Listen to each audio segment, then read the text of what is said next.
It's not the same as '84, the one we won in '84 when we played the Lakers and beat them.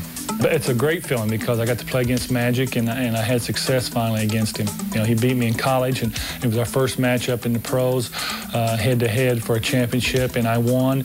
And he came back, of course, and won 2 more later, but to get the upper hand. But just playing against the Lakers and beating them, and that was a dream, and it came true. And I had a lot of chances to do it again, but we just couldn't get it done. In the following season, Magic Johnson set out to put an end to a Leprechaun's curse. The Lakers would win their 4th straight Pacific Division title by a league record 20 games. They would set an NBA record by shooting 55% from the field for the season. They would dispose of Phoenix, Portland, and Denver on their way through the Western bracket. But over in the East, the Celtics were waiting for them. All those numbers meant nothing, for one stat stood out above all the others. 8 NBA championship appearances against the Celtics and 8 straight losses for the Lakers dating back to 1959. A joyful yet restrained Magic Johnson partied in the locker room after the Western Conference Championship. The ghost of Celtics past haunted the Lakers like so many broken dreams. The '84 squad had joined the great Lakers of the '60s, who had experienced repeated frustration against Boston. Perhaps most painful was Don Nelson's heartbreaking last-second bucket in the 1969 finals. That miracle bounce gave the Celtics a Game 7 win at the Forum. Once again, Bird and Magic had a date with destiny. And Lakers veterans knew what separated them from the title in '84. They were just a little more cocky. They wanted it more, and I think from that season we learned about what wanting it more is. They did the little extra things, not that we hadn't been doing them, but we knew how to do them after watching that series in big-time pressure, so to say. And I think 1984, losing that championship, really set the tone for our next 5 years, is that in '85 we came out and we did what we wanted to do, and that was break the so-called Boston jinx. I was aware that Chamberlain and West and Baylor and even Riley and all those guys back in the days were frustrated with that. We had decided that it was enough.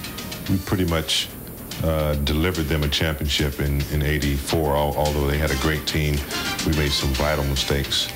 In '85, we just couldn't take it anymore. I mean, you know, that all the talk, all the media publicity that was being given, and we just got tired of it. You can hear Larry Bird, you know, the Celtics are supposed to beat the Lakers, you know, and things like that just made you want to go out and beat them even worse, you know, but you had to keep yourself a little bit, you know, mellow to make sure you just go out there and play basketball. Don't get caught up into what happened in the '60s and the '70s, because this was the '80s. This might have been the '80s, but Larry Bird had a wicked memory. The Lakers' confidence was rocked when they gave back home court advantage in Game 4. DJ's last-second jumper tied the series at 2. The Lakers now had to win it in Boston. Pessimism was warranted as Game 5 rolled around, but the Magic Man maintained a different approach. His intensity is different, where some players might get mad and they use verbal abuse or something like that. He takes it in a more jokingly manner. He wants the situation to be intense, and you know it's intense because you're there in it, but he wants you to approach it in a more melancholy fashion. You know, you just let it go and shrug it off your shoulders, and that way you're able to play it more at ease and still develop that intensity that you need throughout the game. So any situation would be in Boston Celtics series when we got ready to go through that after losing to them in 1984, coming back that same year in '85 and having to play the Celtics. It was intense, we knew that, but still, he said, hey man, let's pretend like this is at the playground. We come out, play, have fun, man, and let the chips fall where they may. Now the ball to Dennis Johnson. His 20-foot jumper, he's missed 5 in a row. The rebound to Worthy. Worthy's pass is very bad. It's going to be taken by Cooper nonetheless. Under to Magic. Score. And blows his 3rd layup of the game. Rebounded to McHale, stolen by Magic. Underneath, slam dunk. It comes to Bird, 21 feet out. He fires. It's no good. Rebound is off to Parrish. In deep. Pump fake. Put it up. Blocked by Kareem. Free ball. Kareem wants it. Kareem's got it. It's a 5-on-1. Kareem He's dribbled it too far. His hook shot of 8 on the way. Good. We would do to beat them. And we had some very physical games with them. And it was either, you know, stand tall or, you know, take the same abuse. And we just decided to, you know, match it. Well, the Lakers had a very serious history of frustration in their championship finals appearances against the Boston Celtics. And it was something that had really become a giant monkey on the back of the franchise. And 1985, when we were able to beat them and win the final game in Boston, I think that really made it extra special. And it put all of that to rest. And we took a lot of satisfaction from that as a team and myself personally. The Lakers could win their 3rd title, Tommy, in 6 years. They have reached the finals in 5 of those 6 years. Unusual sight. Celtics losing a championship at home. Never happened before.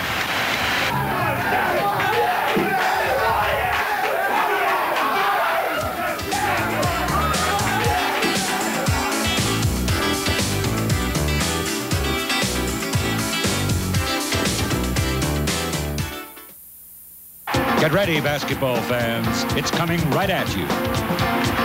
Showtime! Your chance to get every Magic moment all on one incredible video. Magic Johnson, always Showtime. It's free with your paid subscription to Sports Illustrated, the nation's #1 sports weekly. Your free video is a dazzling look at the fabulous career of Earvin Magic Johnson.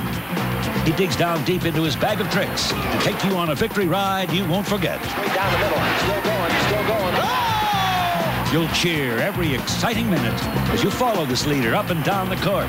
Wherever he goes, from high school to college to the pros, he just keeps on winning with an enthusiasm, a spirit and style that would change the NBA. Call this toll-free number now to be sure you get in on all the excitement free. Cusack, Magic's 18-footer, wins it! Don't miss the rookie's first NBA championship as he rises above the crowd to stun the Sixers. And you'll be there for all the battles with the legendary Larry Bird, the rivalry that started in college and continued in the NBA. You'll feel the intensity, the frustration, and the excitement as the two fight for the last shot, the one that makes champions. Didn't shoot it, 5 seconds left. Magic down the middle, just what I thought. A hook shot at 12. Good! Magic's just a great basketball player. He's the best I've ever seen. Get 60 minutes of memorable Magic, free from Sports Illustrated. Get your free video and 54 issues of Sports Illustrated, including the Olympic preview and the famous swimsuit issue, for only $1.29 an issue. Save over 55% off the cover price. You may use your credit card. Follow all your favorites in Sports Illustrated. Call now, continuing drama and emotion of sports in Sports Illustrated. I saw the Larry and Earvin rivalry is more media hype than reality. Of course, in college, it was reality because they played for the NCAA championship, and it was a great game.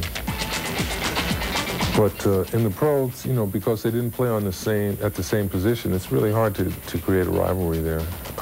It's just that Larry's team was dominant and the Lakers were dominant, and I think that's what gave it all of the flavor that everybody claimed was so outstanding. It's a story of a lot of superstar players. You have to look at some other player as a driving force, as energy to keep your motivation going, to keep your determination going. Bird was that for Magic because they both came in at the same time. They both had been explosive in their college careers. Magic had gone to school 2 years. Larry had been in 5. They played for the NCAA championship. Magic beat him, and they were not friendly.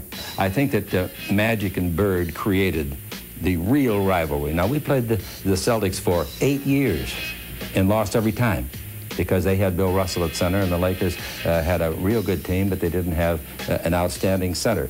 But by the time Magic and Bird joined their respective clubs, they were the wheel that made the machine run smoothly in both cities. And boy, that was some kind of a confrontation when they got together.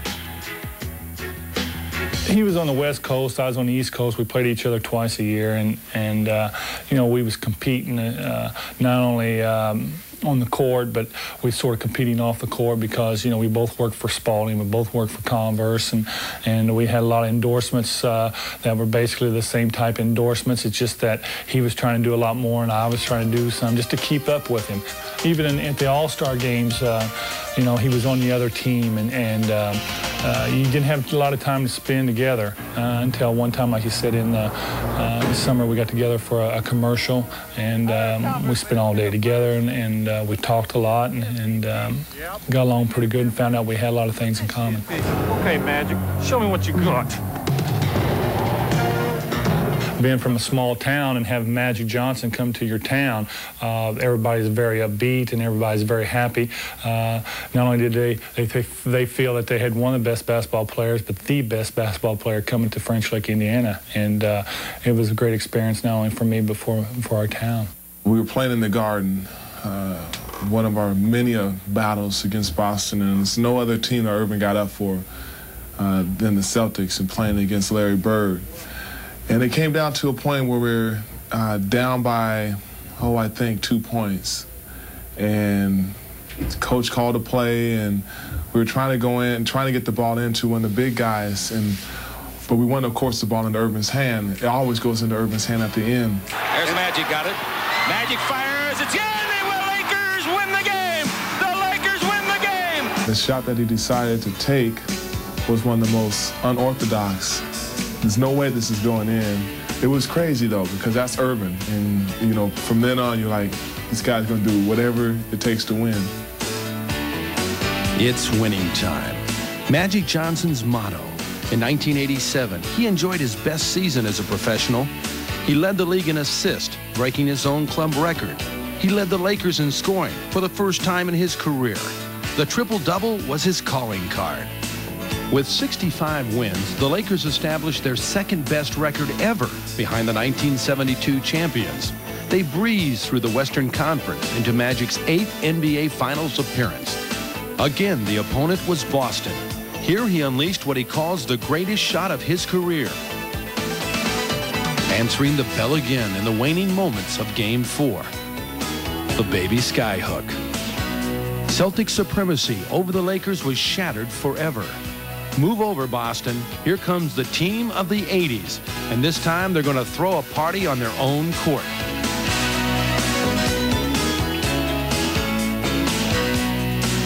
Magic became the 4th player to be named MVP of the regular season and the NBA Finals. The dynasty was official.